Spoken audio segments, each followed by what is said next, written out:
on met tout en place pour prendre du plaisir et pas se dégoûter de notre cabinet en fait. Et ça passe par un bon équilibre aussi, d'être épanoui dans notre vie aussi perso, faire plein d'autres choses en dehors. On ne fait pas que de la compta, on est multicasquette. Si toi aussi tu penses que l'expert comptable est un facteur clé de succès pour les entrepreneurs, alors tu es au bon endroit. Bienvenue dans l'Accounting Business Club, le podcast dédié à l'écosystème comptable au sens large. Dans chaque épisode, vous retrouverez des parcours inspirants d'experts comptables, d'entrepreneurs, d'éditeurs. Le tout, c'est qu'à chaque fois, vous puissiez retrouver des actions concrètes pour vos entreprises. Parce que c'est comme ça qu'on est chez Booster Digital. Je m'appelle Alexis Lama et j'ai fondé l'agence Booster Digital il y a 5 ans. Notre rôle, il est de vous permettre de développer vos entreprises sereinement. Avant de vous laisser pour écouter cet épisode, je vous invite, comme tout le monde, à mettre un 5 étoiles sur la plateforme de votre cœur si ça vous a plu et surtout partagez-le au plus grand nombre. Parce que plus on sera nombreux à faire évoluer nos entreprises, plus on sera heureux au quotidien. Je vous souhaite une très bonne écoute et je vous dis à très vite.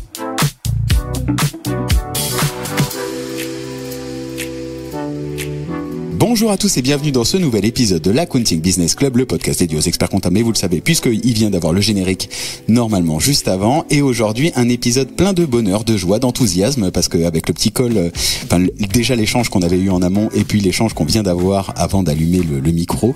Manon, Pauline, je suis ravi de vous recevoir aujourd'hui. On va parler, au menu du jour, on va parler vision un peu du métier. Vous avez lancé votre cabinet en juillet 2023 et donc du coup on va avoir votre retour sur la création du cabinet, le pourquoi vous avez fait ça, quel est le bonheur d'être expert comptable aujourd'hui, qu'est-ce qu'on pourrait dire à des jeunes qui rentrent dans la filière et où ils vont dans le métier. On va revenir du coup pour bien comprendre le contexte sur votre parcours, on va bien comprendre pourquoi la création ex nihilo et vous avez une offre qui est à la fois digitale et à la fois qui s'adresse aussi à des entreprises typiquement vendéennes entre autres.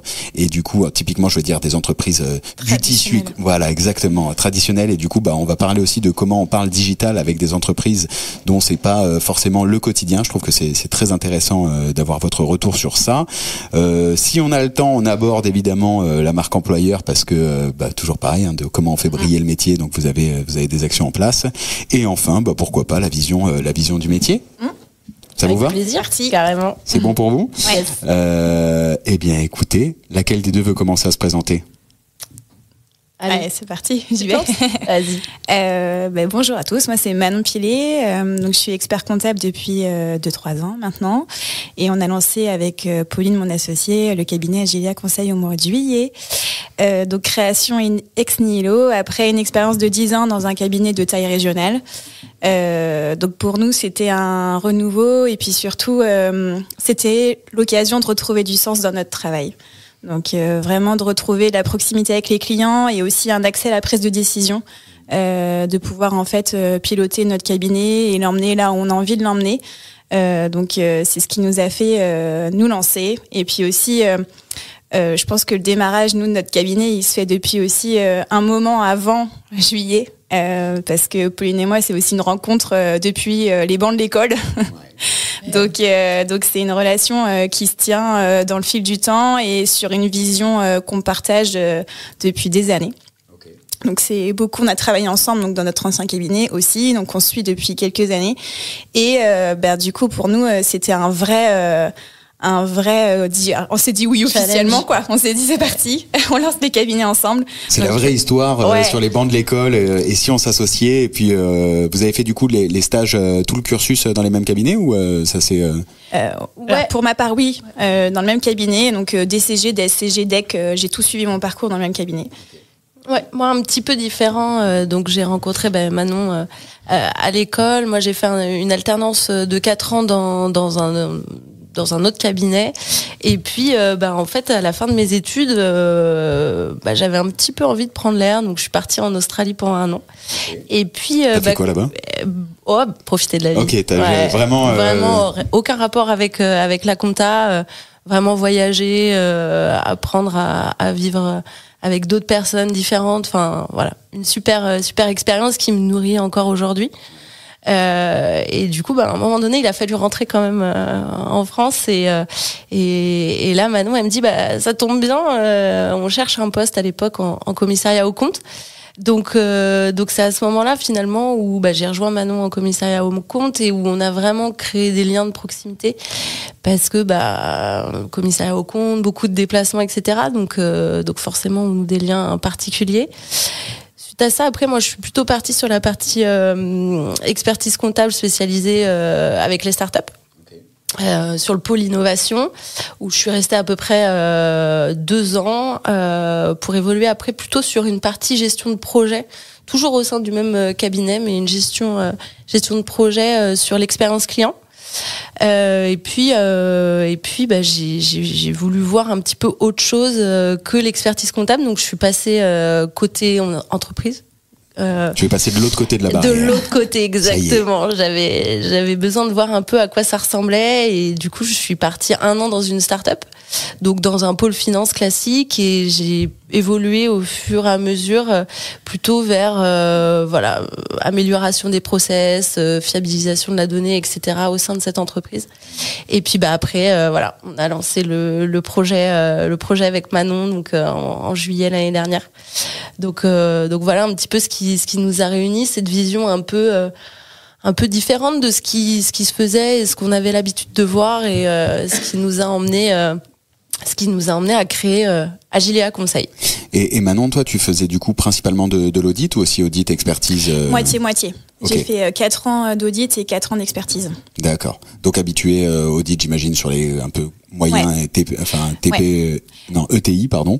Ouais, ETI. Alors à l'époque un peu PME aussi parce que moi j'ai fait principalement mon expérience avant la nouvelle réforme. Donc il y avait des PME ETI et quand je suis passée volet expert comptable, j'ai voulu rester sur cette taille d'entreprise. Donc j'ai fait aussi beaucoup de PME ETI et donc ce qui m'a apporté aussi beaucoup donc en termes de technique, en termes de relationnel. Et là quand on a créé Agilea Conseil, on s'est dit non, on va ouvrir à toute taille d'entreprise. Et j'avoue que je prends aussi beaucoup de plaisir avec les petites entreprises. De mixer les deux, c'est hyper intéressant. La diversité de la clientèle, ça nous apporte énormément, quoi. Moi, j'adore passer d'une entreprise de 300 salariés et le lendemain passer avec un artisan et un salarié, quoi. J'aime beaucoup cette diversité de notre métier et ça nous tient particulièrement à cœur. Et Pauline, du coup, tu parlais je reviens sur l'expérience un peu expérience client. Je trouve que c'est très intéressant et je pense que ça a été aussi l'un des sujets sur lequel vous devez pousser comme il faut sur Agilea. Qu'est-ce qu'on peut partager un peu sur ce sujet? Qu'est-ce que tu as vu en bonne pratique sur l'expérience client? Et potentiellement, après, on viendra sur ce que vous mettez chez Agilea. Eh ben sur cette partie-là, dans notre métier, en fait, on est surtout parti d'un constat de ce qu'on entendait autour de nous, des chefs d'entreprise, etc.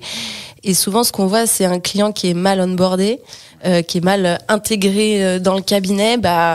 C'est un client où c'est compliqué par la suite parce que il y a l'effet waouh, en gros, de la phase commerciale où il y a le commercial qui fait son job et qui promet beaucoup de choses et si on n'est pas bien pris en main à la suite, en fait l'effet waouh il redescend et c'est comment réussir finalement à maintenir cette petite flamme au moment de l'intégration et du coup j'ai pas mal bossé sur cette partie-là, sur cette partie intégration client.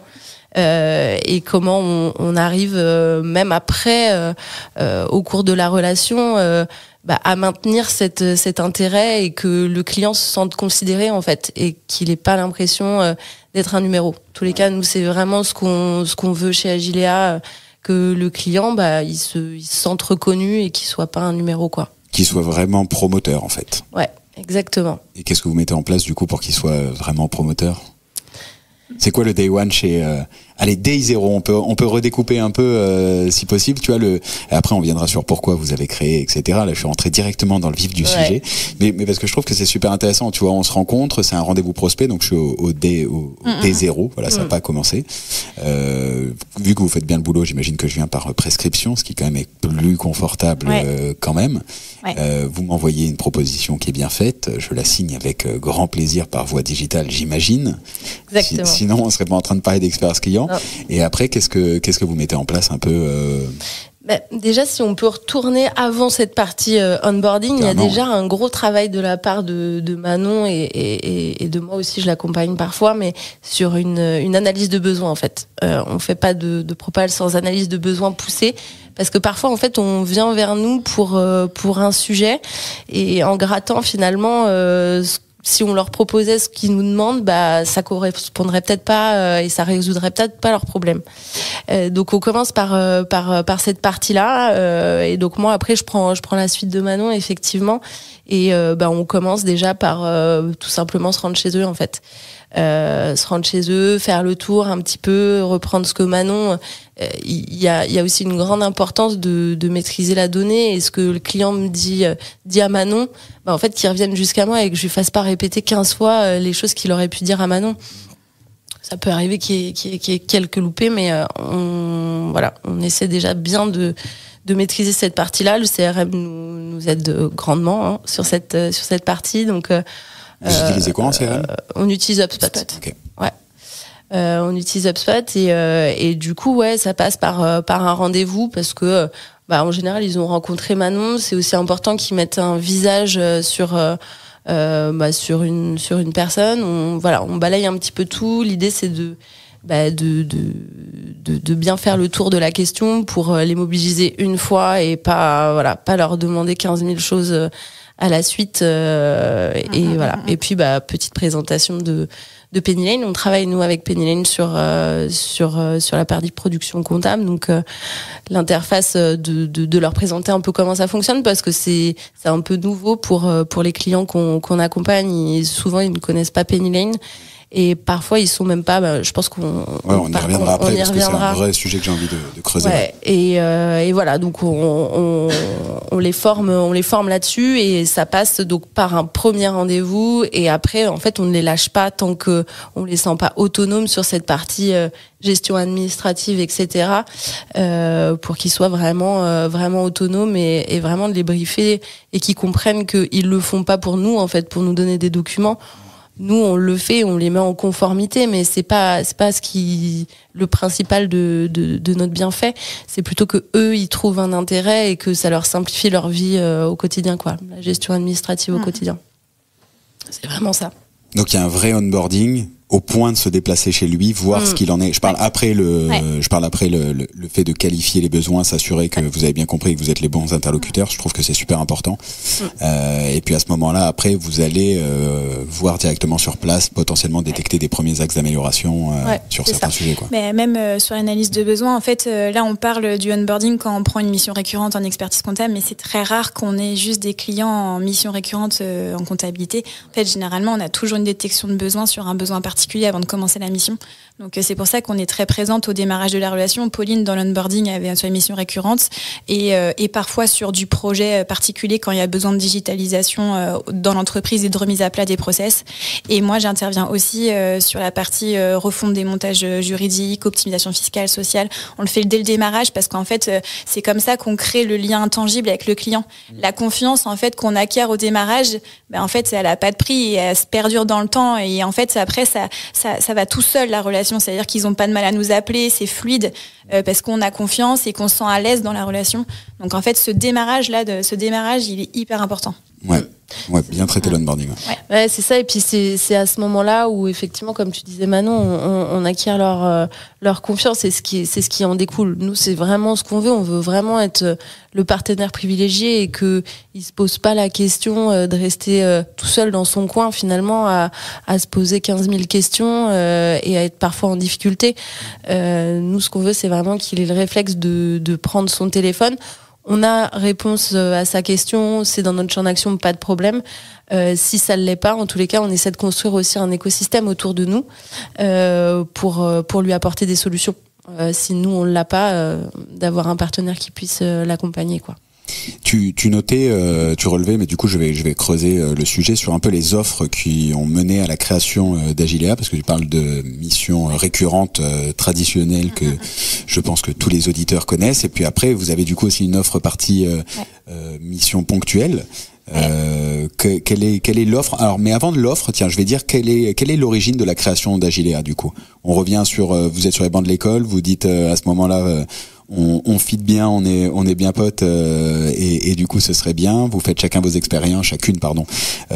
expériences avec à la fois c'est cool parce que j'entends plus beaucoup, tu vois, des expériences comme tu as pu avoir Manon, tu vois, sur vraiment le long terme inscrite et du coup vraiment comprendre comment fonctionne une organisation de A à Z, et en même temps toi Pauline avec une expérience où tu as touché à tout. En fait, tu as touché à beaucoup de choses et à différents univers, du coup ultra enrichissant aussi de plein de choses. Et à ce moment-là, vous dites quoi? Ok, on va mettre tout ça dans un shaker et on va faire du tradi et de l'innovant. Ouais. En fait, nous, notre ADN qui nous a toujours poussé à créer le cabinet, c'est ce sens du relationnel client. Ça, c'est la base. On veut de la proximité, on veut retrouver vraiment ces liens intangibles avec les clients, de pouvoir prendre un café, aller au resto, passer du bon temps avec les clients et pas juste enchaîner les rendez-vous tout au long de la journée et pas prendre de plaisir. Donc ça, c'est la base. Après, pour faire ça, tout le monde le ferait si c'était facile. Donc nous, le gros enjeu, c'est évidemment la digitalisation des process et l'automatisation de toutes les tâches qui un peu nous embêtent ou qui nous mettent des cailloux dans la chaussure et qui nous empêchent de passer le plus de temps possible avec nos clients. Ça, c'est l'ADN même du cabinet, il est fondé là-dessus. Donc nous, ce qu'on veut, c'est automatiser au maximum les tâches à peu de valeur ajoutée pour les clients pour pouvoir se concentrer sur ce qui nous fait kiffer, c'est-à-dire d'être avec les clients si on pouvait à H24, quoi. Donc voilà. Et nous, du coup, aussi en interne, ça passe par bien réfléchir notre architecture data et de pouvoir bien maîtriser la donnée parce que voilà, on a tous vécu le moment où on saisissait 15 fois la même donnée dans plusieurs outils. Aujourd'hui, on a cette chance de pouvoir créer Agilea en fait au moment où il y a pas mal d'outils en fait qui se développent. On est en pleine mutation. Nous, on a la chance d'arriver et de créer de zéro aussi une entreprise. Donc, c'est vraiment tirer le maximum de ces outils qui sont interconnectés et qui nous permettent de gagner du temps, quoi. Ouais. Comment vous faites votre veille aujourd'hui justement sur les outils? Parce que vous avez la chance en effet de partir de zéro, ce qui est beaucoup plus simple quand même. Exactement. Qu'on se le dise qu'une transformation. On a fait un petit épisode sur ça avec Arnaud de PNM qui est justement, tu vois, le cabinet qui a une dizaine d'années. Comment tu le transformes, c'est un peu plus compliqué. Pour autant, comment vous faites votre veille aujourd'hui? Parce qu'il sort tellement de nouveaux outils. Est-ce que vous remettez en question un peu votre stack? Pas encore? Clairement oui. On a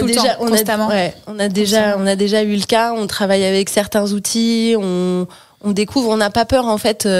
Et c'est vraiment une volonté d'apprendre aussi parfois à aller dans un sens, déconstruire pour pouvoir avancer en fait et de pas rester figé dans le temps et d'être toujours en fait en veille parce que aujourd'hui on a cette chance de créer au moment où on est en pleine mutation, mais de garder cet ADN de mobilité si je puis dire pour que dans 10 ans en fait le train d'avance qu'on essaie de prendre maintenant on n'est pas un train de retard quoi. Et ça passe par cette agilité quoi. D'où le nom. Exactement. C'est bien fait. Du coup, revenons un peu sur les offres parce que dans ce que tu me dis Manon, il y a une chose qui me semble super importante dans l'essence du métier, qui est que tu fais ça pour conseiller, pour être proche, pour avoir de l'impact auprès de tes clients. Quelles sont vos offres aujourd'hui? Comment vous pouvez avoir de l'impact sur vos clients et ne pas crouler sous les dossiers sans sortir la tête de l'eau? Déjà, le chiffrage, c'est un élément hyper important. Donc, tu veux dire sur le pricing sur le pricing, évidemment, parce que le but pour nous, c'est d'essayer de maximiser aussi le panier moyen en fait avec nos clients, parce qu'on répond à un besoin, évidemment, mais du coup, c'est vraiment cette analyse de besoin aujourd'hui, c'est un peu notre cœur, c'est-à-dire que on va creuser pendant parfois 2 heures, 3 heures avec les clients, donc ce qui nous donne aussi énormément d'informations sur eux, etc. Et pendant 2-3 heures, en fait, à la fin, c'est de se dire comment je modélise l'offre parfaite pour lui, quoi. Donc même en fait et forcément on a la mission comptable qui on dit récurrente et traditionnelle, mais elle est à peine traditionnelle dans le sens où grâce à l'automatisation et la digitalisation, dans cette mission traditionnelle on apporte déjà plus de conseils que ce qu'on pouvait en apporter il y a quelques années en incluant du contrôle de gestion et aussi de l'optimisation fiscale et du patrimoine qui sont déjà inclus, mais c'est surtout de répondre à un besoin ponctuel à un instant T, soit en faisant un 360 degrés sur son environnement, que ça soit au niveau du patrimoine, du juridique, du fiscal, commercial, du social, de ses process internes, de ses politiques RH. On fait vraiment un 360 degrés et en fait on se dit qu'est-ce qu'il a vraiment besoin, et du coup ça va forcément décanter sur plusieurs missions. La mission récurrente de comptabilité, mission récurrente sociale, mais surtout un audit d'organisation, une refonte du montage juridique, ça peut être un changement d'outil sur la partie gestion commerciale, la mise en place d'un CRM. Nous, on essaye de toucher à tous ces points-là. Parce qu'on pense que c'est l'avenir aussi de notre métier, de toucher à tout ce qui peut tourner autour de la gestion d'entreprise, quoi. Et ça passe par un chiffrage du temps à passer et de beaucoup travailler sur un plan de charge. Justement, tu parlais tout à l'heure de pas se faire dépasser. C'est hyper important pour nous de pouvoir planifier dans le temps. Alors, je sais qu'on n'est pas très avant-gardiste là-dessus, mais nous, ça passe par une saisie des temps, en fait, tout simplement, pour pouvoir avoir un visu, en fait, et on est créatrice aussi, donc d'avoir un visu, de savoir si ce qu'on a chiffré sur cette mission-là, est-ce qu'on est OK, est-ce qu'on est dans le timing, pour pouvoir adapter sur les suivants. Et ça nous aide. On a cette chance aussi souvent d'avoir des délais, en fait, entre le moment où on signe un client et le moment où on récupère les clients. Ça nous permet aussi d'avoir, nous, de la visibilité et de pouvoir recruter au bon moment et d'anticiper les recrutements, en fait, pour justement pas être sous l'eau, comme tu disais tout à l'heure. Ouais, parce que c'est le risque un peu, je dirais, de la création ex nihilo, c'est de rentrer du dossier, sous-pricé, et puis au final te retrouver dans une roue du hamster, ou surtout si vous faites deux types de missions qui sont différentes, parce que autant t'as la mission récurrente sur laquelle tu arrives à planifier, autant quand tu arrives à détecter des missions d'intégration de CRM, ponctuelles, là d'un coup tu peux vite te mettre un bouillon, quoi. C'est ça, exactement. Donc on est dans l'anticipation des recrutements, hein, donc c'est pour ça que le cabinet, il y a 3 personnes qui arrivent, c'est qu'on sait qu'on a déjà de la visibilité sur les missions à venir et qu'on a besoin en fait d'avoir ces personnes-là, parce qu'en fait finalement on parle de missions ponctuelles, mais c'est du ponctuel qui devient récurrent, parce qu'à chaque fois qu'on rencontre un client, on sait qu'il y a une partie qui sera sur de la mission ponctuelle. Donc le ponctuel devient récurrent, donc si on se base sur ces prévisions-là, évidemment qu'on a besoin de monde pour nous épauler, quoi. Ouais. Et justement, tu as les profils que vous pouvez être amenés à rechercher à l'avenir, si on se pousse un peu, c'est quel type de profil? Ouais, ça c'est intéressant. Pour l'instant, nous on a pris le parti de prendre des collaborateurs comptables qui ont une formation comptable et de nous les former en interne. Du coup, de les emmener vers ces missions-là. Parce qu'on pense que c'est l'avenir, qu'en fait s'ils restent sur de la mission traditionnelle, c'est pas forcément maintenir leur employabilité, c'est pas les emmener dans l'avenir de la profession. Donc nous on prend ce parti aujourd'hui de prendre des profils comptables et de les emmener vers ça. Donc ça passe forcément par de la formation, de les emmener aussi dans des conférences pour qu'ils ouvrent leur esprit sur ce qui peut exister et sur tout ce qu'on a à traiter auprès des clients. C'est les emmener avec nous aussi sur les missions qu'on fait et ça va être de la formation bailliage, il est à conseil, mais on pense que c'est comme ça qu'on pourra trouver des compétences. Et puis à terme, on aura forcément aussi des profils extérieurs aux filières comptables qui pourront nous rejoindre, c'est sûr. Pour l'instant, on en est à prendre des profils comptables, mais on pense que demain, il y aura une mixité des profils. Super intéressant, c'est-à-dire que là encore, tu vois, dans la gestion de votre temps, même dès vos premières... ce qui est intéressant, là, ce que je relève, tu vois, sur cette partie création, c'est que d'une part, vous avez en amont anticipé toute la partie processus, donc vous avez quand même bien processé et votre démarche commerciale, puisqu'il y a quand même dès le départ la mise en place du CRM, du comment tu fais l'onboarding, comment tu gères tes rendez-vous, comment tu prices, etc. Et puis après, comment vous avez processé la mission, comment tu l'as fait pour optimiser au maximum de temps, et la récurrente, et j'imagine les ponctuels aussi. Et puis vous avez d'ores et déjà pensé le temps que vous allez allouer et les types de formations que vous pourrez faire sur les profils pour amener à votre culture d'entreprise, quoi. Ouais. Là on est en plein dedans sur le plan de formation, c'est-à-dire que finalement on commence à avoir un peu on voit à peu près les missions ponctuelles qui se dessinent, un peu celles qu'on fait régulièrement et qui ont de la valeur. Donc c'est tout l'enjeu d'avoir un plan de formation. Alors formation c'est un grand mot, hein, mais ça peut être juste d'assister à des conférences, on est adhérente depuis pas longtemps à ADN West, qui est un réseau en fait spécialisé dans le digital. Et c'est que eux aussi se cultivent. Pour nous, la culture du digital, c'est aussi juste d'assister à des conférences, d'entendre des spécialistes parler des sujets. C'est de faire l'émission avec nous. C'est finalement c'est ça la formation. Aujourd'hui, on est dans un ère où on a accès à énormément d'informations sur les réseaux sociaux, mais aussi nous, on est aussi du coup dans un espace de coworking qui propose aussi des conférences, etc. Donc c'est vraiment qu'ils puissent avoir accès et les pousser aussi à ce puits de connaissances qu'on a partout autour de nous pour aller sur ce type de mission, quoi. Oui, c'est pas forcément vous, les deux experts comptables, mettre à bord Sachante de chez Sachante qui descendent de l'information, mais c'est on libère du temps. C'est marrant parce que vous le faites alors que vous suivez les temps. Donc il doit y avoir une petite logique quand même de rentabilité ou de plutôt de suivi de rentabilité, parce que tu accordes beaucoup de temps à la veille, c'est une forme de veille formation, et après évidemment vous allez accorder du temps qui n'est pas du temps facturable. Non.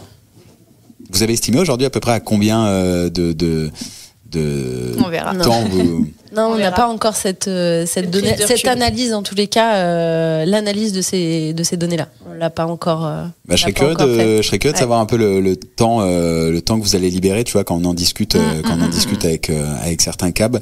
Ce qu'il en ressort généralement, tu vois, c'est on libère 30%. Je parle sur les cabs qui forment comme ça, tu vois, on libère 30% du temps pour justement que l'équipe se forme sur différents sujets sur lesquels ils peuvent être amenés. Je pense qu'on n'est pas loin de 30%, ouais.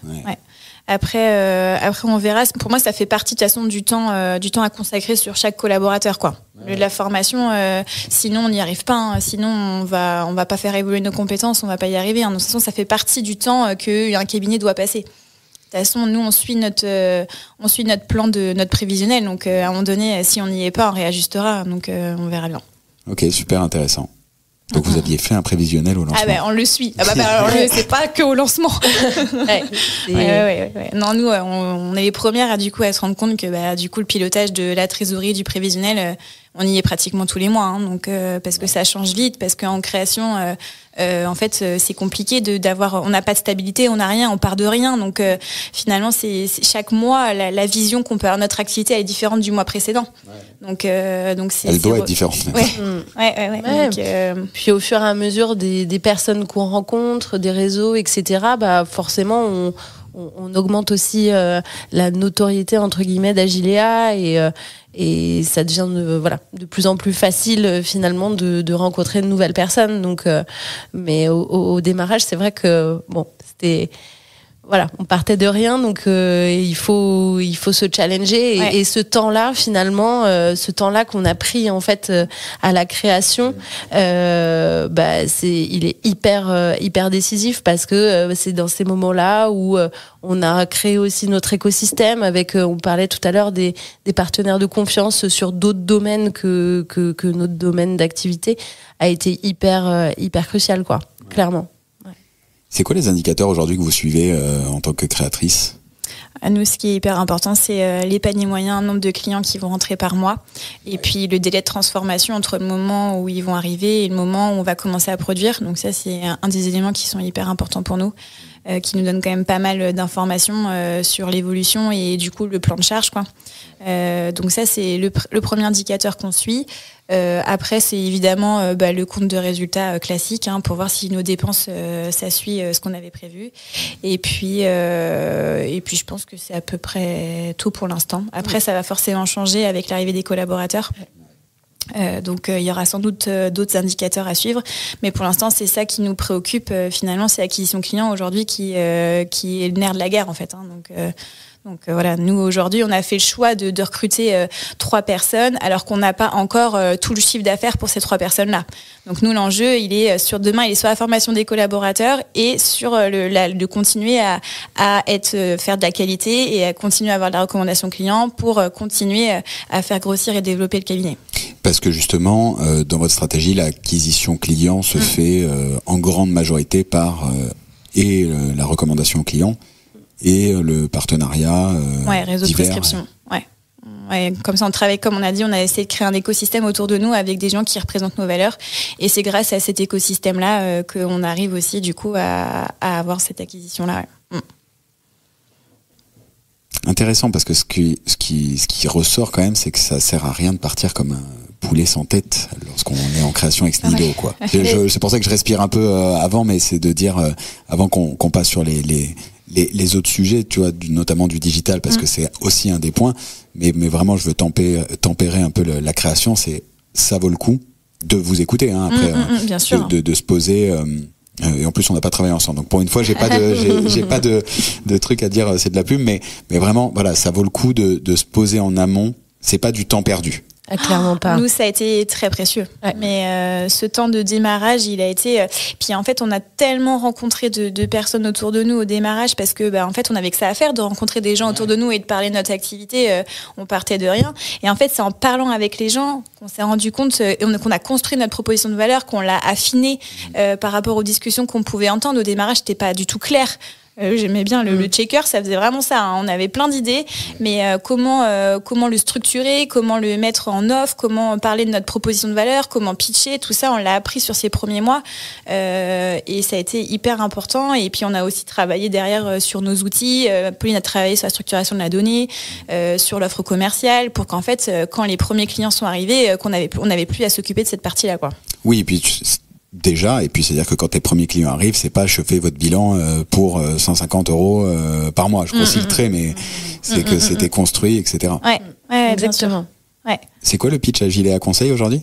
Pitch à Giléa Conseil, c'est déjà deux créatrices, hein, qui aiment leur métier et qui ont monté leur cabinet et qui axent leur activité sur 2 ADN. L'ADN de proximité avec les clients et de l'importance de la relation client grâce au digital. C'est vraiment ça. Donc c'est ces 2 valeurs-là qui ça guide tout ce qu'on fait. Et on la retrouve aussi dans la politique RH à côté. Ça revient au même auprès de nos collaborateurs. C'est des valeurs qui vont revenir, des valeurs de proximité, des valeurs familiales et des valeurs où on va aussi les emmener et pousser sur la partie digitale et leur avoir une vraie culture du digital, quoi. Ouais. Bah du coup tu m'emmènes sur. Ouais, vas-y, tu voulais. J'allais juste rajouter de faire les choses en fait en simplicité, de se rendre aussi accessible. Auprès des clients, parfois, combien de fois j'ai entendu des gens où, en gros, je suis ressortie de mon rendez-vous avec mon comptable, j'ai pas compris, mais j'ai pas osé lui dire, quoi. Et ça, nous, on essaie vraiment d'adapter aussi notre discours aux personnes qu'on a face à nous. Forcément, on va pas employer le même langage si on est face à un directeur financier versus un indépendant qui vient de monter sa boîte. Donc ça, c'est hyper important aussi, nous, d'adapter notre discours et puis en fait de faire les choses en toute simplicité. En fait, c'est vraiment ce qui fonctionne le mieux et où les gens se sentent vraiment à l'aise, quoi. Hyper important. Et ça m'amène, tu vois, je vais recouper avec l'histoire du digital. Je reviens de Londres et d'Accountex où je pense que j'ai pas parlé à une personne qui m'a pas dit IA sur ce que ça pouvait changer et je trouve que c'est intéressant d'avoir maintenant votre retour sur évidemment vous créez le digital, c'est lié à la création, hein. En vrai on peut faire aujourd'hui des choses qui sont beaucoup plus impressionnantes qu'elles ne l'étaient il y a 15 ans. Ce que je trouve intéressant aussi dans le retour qu'on va avoir là, c'est que quand je discute avec des cabinets qui sont créés il y a 8 ans, à peu près, tu vois, c'était à peu près grosso modo à l'arrivée de Recep Bank et Dext et de toute cette vague, tu vois, qui arrivait et il y avait cet engouement, je dirais, pour la notion de digital et passer un peu au mode cabinet 2.0. Là, j'ai l'impression qu'on va beaucoup plus vite. J'utilise plus les 2, les 3, les 4.0 parce que ça sert plus à rien. Là, on pourrait l'appeler expert comptable O pour omnicanal, tu vois, presque. Et en fait, tu vois, ce qui m'intéresse, c'est de dire quel est le delta. Comment vous gérez le delta par rapport à des clients traditionnels, par rapport à l'ancrage territorial que vous avez. Alors évidemment, le digital te permet de travailler avec des cabinets partout en France, mais vous avez quand même fait ce choix de proximité, d'ancrage territorial avec, tu le disais en amont, des artisans, vous avez des transporteurs. Ouais. Comment vous parlez du digital avec eux et quels sont les retours ? Alors déjà, ce qui est hyper important, c'est pas leur parler de digital tout de suite, parce que c'est un mot qui leur fait peur. Donc déjà, nous, dans notre réalité, le digital, pour beaucoup de clients, c'est un mot qui fait peur. C'est le fait, pour eux, c'est perdre la donnée, peur de cybercriminalité. C'est tout ça, hein. C'est une peur, mais qui est souvent liée à un changement. Quand il y a un changement majeur qui arrive devant soi, on commence par la peur. Donc nous, on en est là. Donc on y va plutôt tranquillement, en essayant de tisser plutôt un lien de confiance. On leur parle du coup qu'on est expert comptable, ça c'est un mot qui rassure. Du coup la mission d'expertise comptable, quand on parle d'expert comptable, souvent ils ont une confiance quand même dans la profession, donc déjà ça les rassure. Et puis ça arrive dans un second temps, on leur explique que l'objectif de la digitalisation, c'est pas de leur faire peur, mais c'est de leur gagner du temps, et qu'on est sur des nouveaux outils aujourd'hui où c'est pas comme avant, les nouveaux outils ils sont faits pour être intuitifs. Donc aujourd'hui il faut pas avoir fait un bac plus 15 pour utiliser un smartphone, et sur un ordinateur c'est exactement la même chose. Les nouveaux logiciels, ils ont vocation à vous simplifier la vie, c'est ce qu'on leur dit. Donc généralement, quand on tient ce discours-là et qu'on fait une démo, donc nous on travaille avec Penny Lane, souvent ça les rassure, ils disent ah ouais, c'est pas non plus quelque chose de très compliqué, quoi. Ouais. Oui, c'est pas sorcier, quoi. Il y a pas des tableaux Excel dans tous les sens. Ouais. C'est cette notion-là. On a connu une période, l'informatique, c'était pas forcément intuitif pour tout le monde. Il y avait des codes à avoir, les petites disquettes en haut, etc. Aujourd'hui, on est plus. Là, tu viens de mettre un truc. Là, sur la disquette, ok. On n'en est plus là. Il y a plus de code à respecter dans un logiciel. Aujourd'hui, on est vraiment sur un côté hyper intuitif, de trouver tout de suite le bon bouton, etc. Donc ça aide aussi des clients qui passent parfois du papier à Penny Lane à passer le cap, en fait. Parce qu'ils n'ont pas un logiciel qui nécessite 4 jours de formation. Finalement, on arrive, et en plus, nous, on fait l'effort de les accompagner dans le temps, c'est-à-dire qu'on les lâche pas tant que du coup, ils soient pas à l'aise sur le logiciel. Mais ça se passe plutôt bien parce qu'on passe de souvent papier ou rien du tout à Penny Lane qui est très intuitif, par exemple. Ouais, donc quand même, vous les embarquez dans un grand écart. Ouais, souvent, mais souvent en fait ils sont hyper satisfaits parce que comme on l'a dit, ils ont confiance en nous et on les accompagne et on les lâche pas en fait tant que ça va pas, et on leur fait des retours et ils s'améliorent au fur et à mesure, et ça se passe très souvent, voire même tout le temps. Je réfléchis à des onboardings qui seraient mal passés, mais je j'ai pas d'exemple en tête. Donc ça se passe vraiment très bien, et parfois on part parfois de loin, mais quand on prend le temps, qu'on explique et surtout cette notion de confiance en fait, où les gens se sentent en confiance de dire là je suis désolée, j'ai pas compris, et de prendre le temps en fait de réexpliquer plusieurs fois, parfois la même chose, mais nous on s'adapte vraiment au timing de nos clients, quoi. Il y a pas de questions bêtes, il y a pas. Chacun a son timing, et c'est de respecter aussi le timing de nos clients. Exactement. C'est ce que j'allais dire. On s'adapte beaucoup à eux, quoi. On n'est pas en train de leur pousser en disant si vous travaillez avec nous, c'est tout de suite vous passez sur Penny Lane. On leur dit bien que l'objectif c'est qu'on puisse collaborer sur la même plateforme, mais ça à nous de l'inscrire dans le temps. S'ils se sentent pas prêts, on les pousse pas non plus. On essaye de rentrer d'abord dans leur sphère de confiance, de faire un premier bilan avec eux sur leur propre logiciel, qu'ils se rendent bien compte que on est l'interlocuteur qui leur convienne, et après on passe le cap. Pour certains c'est ça, c'est fait déjà beaucoup de changer d'expert comptable, alors changer de logiciel en plus. Certains préfèrent dire ok, on passe avec vous en expertise comptable, et puis après si ça se passe bien, on vous fait confiance pour la partie digitalisation. Ok, tu parles pour ceux qui auraient la compta en interne, quoi. Ceux qui exactement. utilisent des EBP, Okay. Et ce qui existe beaucoup, on a beaucoup, par exemple dans l'artisanat, il y a beaucoup une secrétaire ou la femme de l'artisan qui à l'époque voulait être autonome dans la comptabilité, donc qui s'est formée sur le papier à faire de la comptabilité sur des EBP. Donc ça, c'est des choses qu'on croise tous les jours. Donc en fait, c'est comment ces personnes-là, on arrive à leur faire changer de logiciel, de leur dire que finalement, ils vont peut-être arrêter la comptabilité, qu'ils vont juste indexer les factures d'achat, gérer la trésorerie, faire les factures de vente, et que tout ça va se transformer tout seul en compta. Pour eux, c'est un peu des fois reculer en arrière aussi. Ouais, bien sûr, ouais. Du coup, ils comprennent pas. Je dis mais en fait, moi, je fais de la compta parce que à l'époque, on n'avait pas le choix de faire de la compta pour savoir ce qui se passait dans l'entreprise, pour avoir le chiffre d'affaires, d'avoir toutes les factures d'achat dans un endroit et une seule base de données, c'était la compta. Et grâce aux nouveaux outils, ça leur permet d'avoir une base de données qui n'est pas de la compta, mais de savoir exactement les achats, les ventes et la trésorerie. Donc des fois, c'est très perturbant pour eux. Ouais, parce qu'on parle d'outils où ils sont sur leur ordinateur, quoi. Généralement, c'est même pas en SaaS. Comment vous gérez, vous, après, dans vos process, tu vois, typiquement, parce que là, c'est une forme de petit caillou dans la chaussure, si je... Ouais, Ouais, en fait, généralement, comme c'est du full SaaS avec Penny Lane, pour vous, oui. Ouais, mais pour eux aussi, finalement, eux, leur parce ordinateur. Que tu leur ouvres l'accès, ouais. Ouais, on leur ouvre l'accès et puis par contre, ils arrêtent leur logiciel en fait de leur côté, quoi. Donc souvent c'est de EBP, Sedge, Cegid, ils arrêtent leur logiciel pour passer sur un nouveau logiciel. Donc voilà. Et on voit souvent où on a des cas de petites entreprises où c'est la femme du dirigeant qui a un emploi à côté et qui fait la compta sur ses jours de repos, où avant c'était hyper contraignant parce que il fallait 7 ordinateurs où il y avait EBP dessus, ouais, et j'étais obligée de descendre au bureau, etc. Là finalement c'est en mode nomade, quoi, et on a plein de retours en mode c'est génial, quoi, parce que sur ma pause parfois du midi ou autre, je peux me connecter à Penny Lane et avancer, et du coup c'est souvent au profit de leur vie de famille, etc. Donc quand on est spectateur de ce genre de situation, c'est aussi gratifiant pour nous, et on se dit top, si on peut leur dégager du temps et de mettre ce temps-là eux à profit de leur famille, c'est génial. Vous vendez ce type de mission, ou c'est dans le package Agilea Conseil du je viens chez vous, et donc la transfo, parce que pour moi c'est une forme de transfo digitale, hein. C'est typiquement, tu vois, quand avec l'arrivée de la facture électronique, il y a des cabinets qui marketent cette offre et qui commencent à la vendre. Est-ce que vous, ça fait partie du package, ou est-ce que c'est quelque chose Ça va dépendre du projet. Si c'est des petits clients qui n'ont par exemple juste pas de comptabilité, ils n'ont rien aujourd'hui à part envoyer les documents papier au cabinet, là juste les former à Penny Lane, ça on l'inclut dans le package. Par contre, s'il y a une formation interne d'une personne qui avant faisait de l'administrative, etc., ça on le package.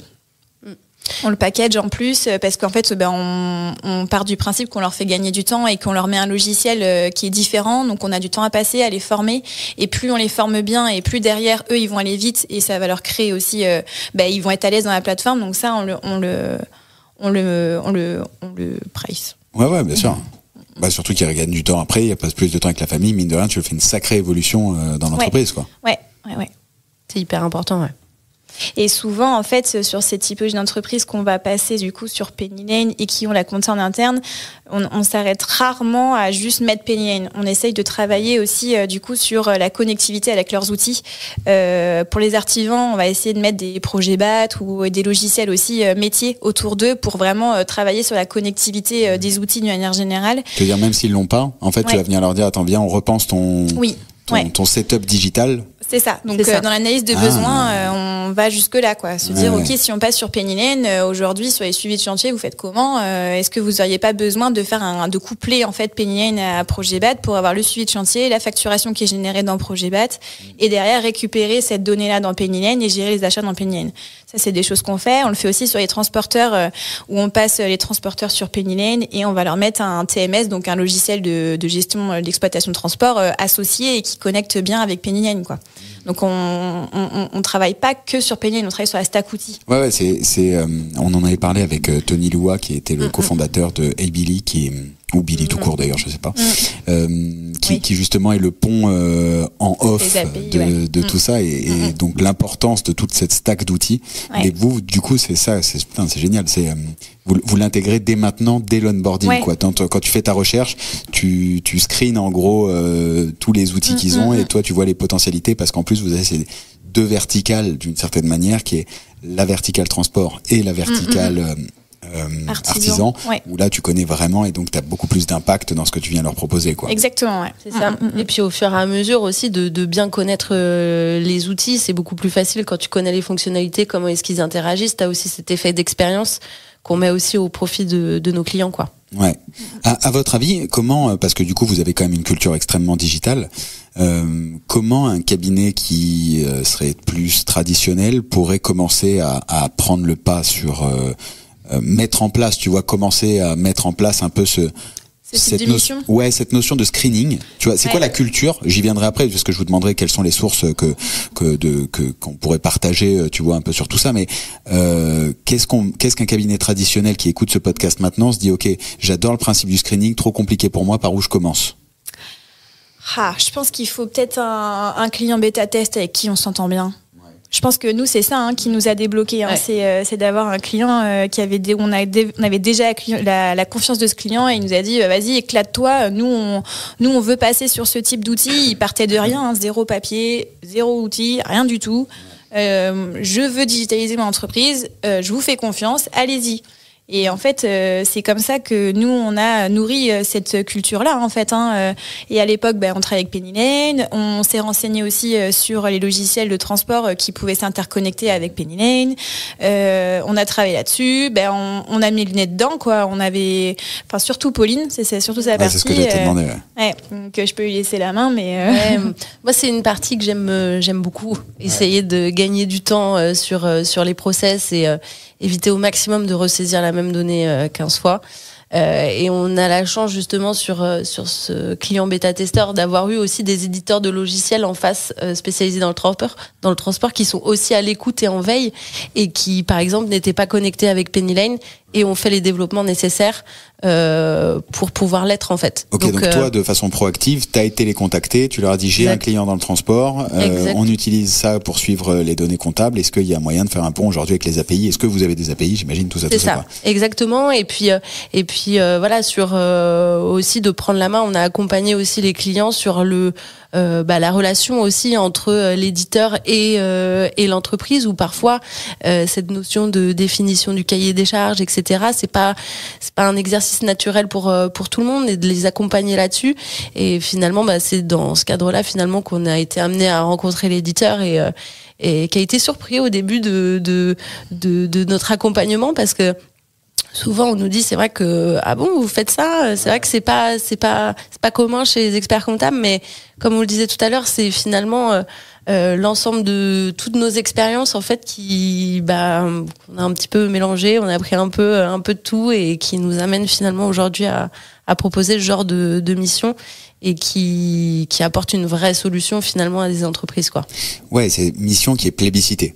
Ouais. C'est ça, c'est que. Mais c'est grâce à cette mission de bêta-test où on s'est senti en totale confiance qu'on a lancé ça, quoi. Ouais. Si on n'avait pas eu la confiance du client sur une première mission là-dessus, est-ce qu'on en serait là? Pour moi, ça a été la clé, en tout cas pour nous. De se dire on a carte blanche sur ce client, on prend des risques, on teste, on se forme, on prend le temps de le faire, et ce sera pas du temps perdu, parce que si ça marche derrière, c'est duplicable. Ouais. Oui, et puis après, du coup, toi, Pauline, tu viens y mettre les process par-dessus. Et t'as dit un truc qui est intéressant, parce que quand je vous écoute attentivement depuis tout à l'heure, je me dis ok, vous êtes 2, mais les journées ne font que 24 heures. Et puis t'as soulevé quelque chose qui est intéressant, c'est que t'aimes pas la perte de temps. Donc c'est-à-dire qu'en fait, tu viens penser tous tes process pour justement combler ce temps et optimiser votre temps à toutes les deux et aux futures personnes de l'équipe, quoi, et aux clients aussi. Exactement. Et pour nous, c'est un maître mot et on y accorde une attention particulière. C'est vraiment aussi nous de préserver notre équilibre vie pro vie perso. Donc on essaie de bien calibrer les choses pour pas se faire dépasser, quoi. Vous arrivez quand même à le garder même au lancement, même avec la croissance, les missions, tout ça. Ça, c'est un point hyper important. Parce qu'on a parlé de l'ADN du cabinet sur la partie plutôt proposition de valeur, mais l'ADN du cabinet, c'est aussi nous deux. Et en fait, le point essentiel pour nous, c'est préserver notre équipe vie pro, vie perso. Donc on s'est lancé toutes les deux là-dedans en se disant que la priorité, c'est l'équilibre vie pro, vie perso pour nous, pour nos collaborateurs. Donc forcément, sur un compte de résultats, ça va pas se lire de la même manière, mais pour nous, ça n'a pas de valeur, en fait. Bien sûr. D'avoir une vie perso à côté épanouie. Moi, je suis maman d'un petit garçon, ça arrivait en même temps que la création du cabinet. Je me suis dit, non, je vais pas me noyer dans mon cabinet et pas voir mon enfant grandir, quoi. C'était pas le deal. Et ça, c'est hyper important. Donc, nous, on l'anticipe déjà, quoi. C'est pas possible qu'on se laisse déborder, ou si on se laisse déborder, ce sera temporaire, quoi. Oui, c'est volontaire d'une certaine manière. C'est que tu sais que c'est un épisode. Voilà, il y a des rushs. On peut pas y couper. Ça fait partie de la vie de l'entreprise, mais on accorde un soin particulier à faire attention que, en fait, finalement, ces notions de rush ponctuels finalement ne deviennent pas la récurrence, quoi. Et on essaie vraiment de faire attention à ça. Du coup, ça passe par de se dire peut-être qu'on gagnera moins que d'autres confrères, mais au profit finalement aussi de notre équilibre qui n'a pas de prix, quoi. Parce que on adore accompagner nos clients. Prendre du plaisir.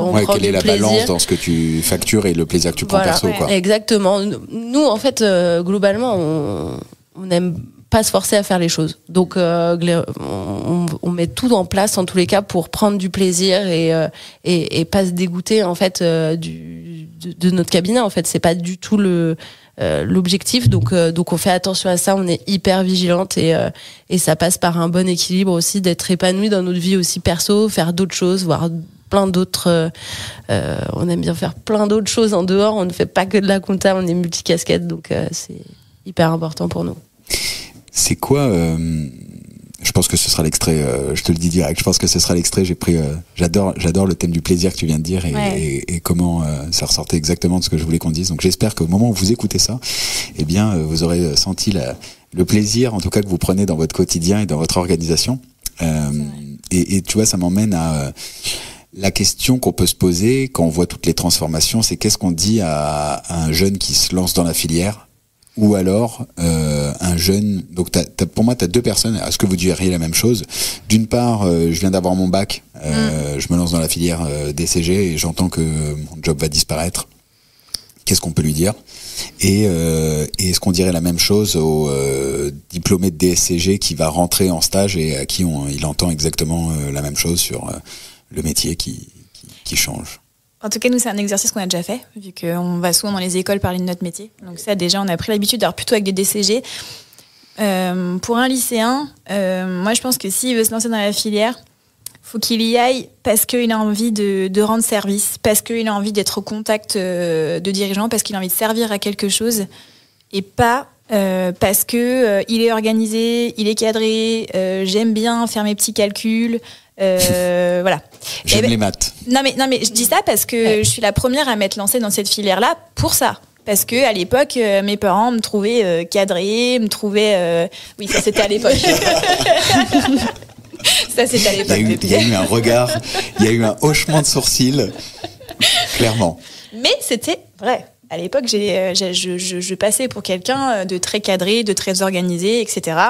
Et à l'époque, je ne savais absolument pas ce que je voulais faire. Et donc, du coup, je me suis lancée là-dedans. Mais la trouvaille que j'ai trouvée dans ce métier, c'est pas du tout là où je m'attendais. Et je me suis découverte avec ce métier. Et puis, grâce à Pauline et plein de choses. Et du coup, la richesse de ce métier, elle est dans les relations humaines. Mais c'est pas facile quand on est au lycée de se dire, est-ce que j'ai envie d'être dans le conseil et j'ai envie de rendre service aux gens parce que ça nous paraît tellement loin. Je pense qu'il faut juste se dire, est-ce que j'aime rendre service au-delà de toute la technique, au-delà de tout le bagage qu'on a besoin? C'est plutôt, est-ce que j'aime ça? Rendre service et être auprès des gens. Moi, je pense que l'ADN, elle est là. Après, ça s'acquiert. Mais moi, c'est ce que je dirais à un lycéen. Ouais. Et puis, contrairement à ce qu'on peut croire, où justement, tu disais, ouais, mais moi, j'aime pas les chiffres, j'aime pas les maths. Même nous, on se surprend finalement à avoir des qualités de créativité. En fait, dans notre métier, c'est hyper important. On disait justement tout à l'heure, on parlait de mise en place d'une stack outil. Il faut être parfois un petit peu créatif parce que parfois c'est pas interconnectable. Ok, comment se fait? Et en fait, il y a ça laisse une grande part à la créativité et finalement. Nous-mêmes, on le voit dans notre parcours, on n'est pas tout le temps rentré dans les cases qu'on attendait de nous et même si on rentre pas dans les cases, on peut faire des trucs cool, quoi. Donc, il y a plein de choses qui sont possibles et en fait, on est en pleine mutation. Donc, que ce soit pour quelqu'un qui arrive dans la filière ou qui est déjà là, en fait, s'ils sont prêts aussi à se laisser guider, parce que nous, on fait ça, mais plein d'autres aussi. On n'est pas les seuls à avancer dans cette nouvelle façon de faire la compta. Et il y a plein de gens qui avancent sur ces choses-là. Et c'est de s'entourer aussi de ces personnes-là et de pouvoir avancer dans le métier. Mais il y a tellement de facettes et la compta, ça. En fait, ça apporte un vrai bagage, en fait, et une ouverture d'esprit. Et ça permet de faire plein de choses, quoi. Donc, en fait, c'est un métier qui est hyper complet. qui peut, je pense, correspondre à plein de gens. Hein. Dans le métier qu'on imagine aujourd'hui, il est tourné en termes de relationnel, on touche au digital, on touche à l'organisation des process, on touche à tellement de choses qui nécessitent différentes compétences et appétences différentes que je pense que tout le monde peut s'y plaire et tout le monde peut façonner sa vision du métier, quoi. C'est ça, c'est un métier dans lequel tu as la chance de pouvoir faire exactement ce que tu veux avec qui tu veux. Exactement. Et avoir une légitimité parce que, en effet, il offre une notion de confiance qui est quand même exceptionnelle. Ouais, exactement. Le temps file, où est-ce que vous voyez Agilea Conseil dans 5 ans ? Très bonne question. Ouais, très bonne question. C'est des questions qu'on se pose déjà dès aujourd'hui, hein, et nous, tout l'enjeu finalement, c'est de réussir à maintenir cette proximité qu'on a avec nos clients. Et c'est comment est-ce que tu grossis, mais que ton client il ait pas l'impression d'être un numéro. Et pour nous, en fait, on l'imagine. Alors, ce sont des pistes, mais plutôt sur des systèmes peut-être de franchise ou ce genre de choses, pour que vraiment les gens se sentent engagés. C'est leur boîte, comme nous au début. En fait, on a créé, c'est ta boîte. Tu fais pas n'importe quoi, et ça te responsabilise, et en même temps ça te permet aussi d'avoir une ligne hiérarchique assez courte, et finalement de pouvoir être assez agile pour s'adapter au changement de l'environnement. Donc on l'imagine plutôt comme ça. Est-ce qu'on suivra cette piste ou pas? Ouais, c'est ça, de pouvoir créer un réseau d'indépendants. Est-ce que c'est la franchise? Est-ce que c'est juste un réseau, etc. Mais je suis assez convaincue que les réseaux d'indépendants, en fait, ils vont pouvoir en fait avoir toute la force des petits, tout en ayant aussi la force des gros, parce que c'est appuyé sur un réseau d'indépendants, en fait. Et on le voit bien. Alors, je prends un secteur qui est complètement différent, mais dans la grande distribution, on sait que les mouvements Leclerc, les mouvements Hyper U, tout ça, c'est des mouvements qui résistent hyper bien à la crise et au changement du marché. C'est pas pour rien, je pense. Intéressant. Hein. Ce qui est bien, c'est que c'est enregistré, donc je vous relance la bande, dans 5 ans. Et donc ça, c'est pour Agilea. Et côté du coup métier, qu'est-ce que vous voyez dans 5 ans? On l'a dit plusieurs fois, mais c'est sûr que l'IA va arriver, et je pense que ça sera une force énorme, et que je pense qu'il va juste apporter encore plus de valeur à notre métier.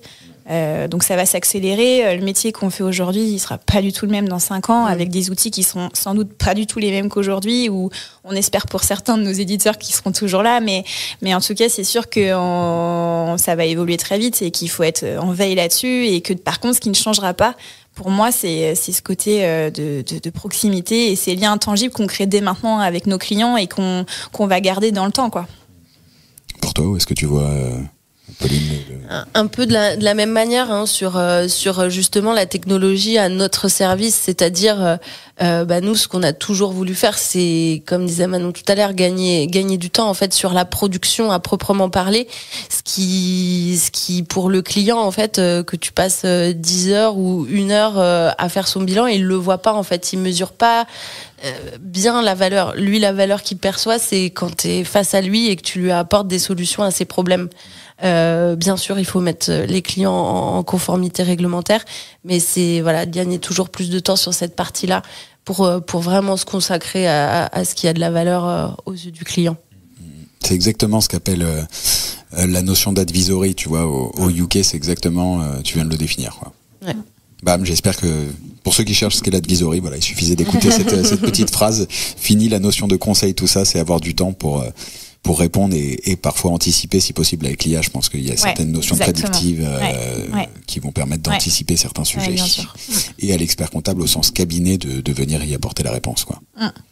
Exactement. Bon, top.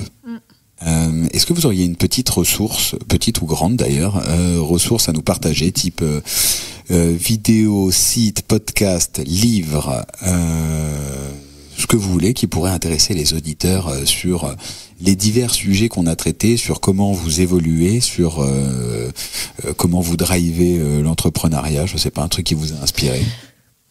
Moi, pour ma part, en tous les cas, j'ai pas de site à proprement parler. C'est plutôt des gens que je suis sur LinkedIn beaucoup, et finalement, de fil en aiguille, en fait, de créer un réseau et un maillage pour essayer d'avoir une vue la plus large possible, finalement, sur les nouveautés, ce que proposent certains éditeurs, les nouveaux acteurs qui arrivent. Donc, pour ma part, en tous les cas, c'est plutôt cette partie-là. Donc toi, tu utilises LinkedIn pour la veille active. Exactement, ouais. T'as des comptes à recommander Pas en particulier. J'avoue que je me laisse un petit peu porter par justement, ouais, exactement, et ouais, j'ai pas de LinkedIn. Exactement, ouais, beaucoup. Et puis après, je creuse quand il y a un sujet qui m'intéresse, je le creuse un peu plus après à côté, mais ça me donne déjà une bonne base que je creuse après, quoi. Moi, c'est un peu comme Pauline, hein. C'est beaucoup les mêmes choses, malheureusement, mais heureusement et malheureusement, mais peut-être moi, ce qui m'a beaucoup aidé dans l'entrepreneuriat, c'est peut-être la connaissance de soi. Moi, je recommanderais, alors j'ai pas les noms des livres, je suis en train de chercher, mais ça fait un moment que je les ai lus, j'ai pas les noms, mais j'avoue que j'ai lu quand même pas mal de livres sur du développement personnel. Et moi, ça m'a beaucoup aidé dans la communication non violente, bien se connaître soi pour en fait bien diriger une entreprise, c'est quand même assez important. Je pense que je me connais bien, Pauline se connaît bien, on se connaît bien, on sait nos complémentarités, on sait nos faiblesses, on sait nos forces, et ça, je pense que bien se connaître en tant que dirigeante, c'est hyper important. Surtout quand on sait nos faiblesses aussi, on peut aussi les pallier. Quand on sait nos forces, on capitalise dessus. Mais sans ça, je sais pas si on serait là, si on se connaissait pas aussi bien. Ouais. J'allais vous demander en dernière question un peu comment c'est l'association avec une amie, parce que j'imagine que si vous étiez ensemble sur les bancs de l'école, ouais. Alors vous êtes très jeunes et ouais. on est tous très jeunes, mais t'as lancé le mot disquette tout à l'heure, donc on est peut-être pas si jeunes que ça. Donc c'est que vous êtes amis aujourd'hui. Comment c'est quoi un peu potentiellement les écueils potentiels de l'association entre amis? Ça a été très surprenant pour nous. Parce qu'on était sûr d'un point quand on a laissé le cabinet, on s'est dit de toute façon on a tellement la même vision, c'était tellement l'osmose entre nous qu'on s'est jamais en fait posé la question de comment ça allait être un associé. Quand on a lancé, pour nous ça allait de soi en fait, que ça allait forcément bien se passer. Et en fait on s'est rendu compte que ce qu'on avait toujours connu ensemble en tant qu'amis, on se côtoyait beaucoup en dehors, mais en fait ça pouvait plus marcher comme ça marchait avant. Donc on a dû reconstruire une relation qui est aujourd'hui différente de ce qu'elle était avant, parce qu'on passe beaucoup de temps ensemble au boulot, parce que on est passé aussi d'une sphère où on était toutes les deux mais avec plein d'amis, avec plein de collègues, à une sphère où on est toutes les deux tout le temps, H24. Donc du coup en fait finalement on s'est un peu redécouvert sur parfois des ombres qu'on avait oubliées en fait. Donc on a vraiment réappris à travailler ensemble et on reconstruit en fait une relation de zéro avec un associé, et c'est pas rien, c'est vraiment quelque chose à pas négliger vraiment. Quand on se lance aujourd'hui c'est top parce qu'on est passé par cette phase-là, mais il y a eu aussi parfois des doutes, de se dire mais attends, est-ce qu'on a vraiment réfléchi à tout, est-ce qu'on est fait pour travailler ensemble et tout ça, donc on est passé par ça. Et puis en fait c'est un mariage, hein, clairement une association, et en fait on est deux personnes, même si on est hyper complémentaires, on est aussi totalement parfois différentes, et le fait qu'il faille représenter une seule et même personne juridiquement, on va dire, Agilea, on porte toutes les deux Agilea. Donc comment est-ce qu'on fait, parce que normal parfois on n'a pas la même on n'a pas le même avis sur certains sujets, donc comment on arrive à converger et comment on arrive finalement à trouver des solutions, et ça passe par la communication. Manon est très forte pour ça, et du coup ça passe par beaucoup de communication pour désamorcer les situations. Connaissance de l'une et de l'autre, quoi. Ouais. Clairement. Important. Ouais, vraiment. Ouais, vraiment, parce que en fait, maintenant, on sait que quand Pauline va être dans certaines phases, c'est pas la peine d'y aller. Quand c'est juste des habitudes de relations qu'on tisse, quoi. Moi, je parle tellement tout le temps qu'elle soit dans le rush ou pas au démarrage, je parlais tout le temps. Elle avait ras-le-bol. J'avais Cosette à côté, alors que moi, j'étais dans mon rush. Bon, alors on va peut-être y aller doucement, hein, on va peut-être réapprendre les choses. Et puis au fur et à mesure, on apprend, et puis ça se passe super bien, quoi. Maintenant, mais c'est une relation qu'il faut entretenir finalement tout le temps. Enfin, faut tout le temps, faut pas rester sur ses acquis et tout le temps un peu se challenger, même ne serait-ce qu'entre nous, quoi, pour pas laisser des mais je pense situations. Que t'as raison. Enfin, pour nous, rien n'est jamais acquis, quoi. C'est vrai qu'on continue toujours à se challenger sur la vision et puis toujours de rester en fond et toujours je pense qu'il n'y a pas une journée où le matin on dit j'ai vu ça, t'as vu, c'est intéressant. Il y a plein d'idées qui émergent, mais en faisant ça, on garde notre terreau en fait de dirigeantes ayant la même vision parce qu'on échange nos idées, etc. Et je pense que juste c'est hyper important de garder ça parce que le jour où on l'a plus, on peut vite s'éloigner dans la vision. Hein. Je pense, hein, ça s'entretient quoi, comme un couple quoi. Ah ouais, c'est ça, ce qu'il en ressort.